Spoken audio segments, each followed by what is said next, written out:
Sa mabuting balita ngayon, ipinangako ni Jesus ang pagdating ng Espiritu Santo, ang tagapagtanggol na nagmumula sa Ama. Siya ang magpapatotoo tungkol kay Kristo. Ngunit hindi lamang ang Espiritu ang magiging saksi. Tayo rin ay tinatawag na magpatotoo sapagkat tayo ay kasama niya simula pa noong una. Nagpapakita ito na ang pananampalataya ay hindi itinatago o pinapanatili sa sarili.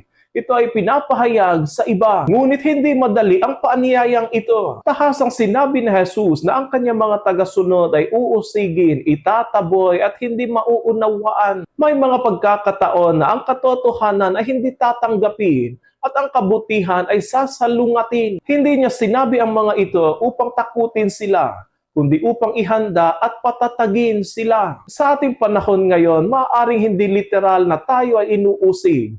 Ngunit may mga pagkakataon na tayo ay nahihirapan ipakita ang ating pananampalataya.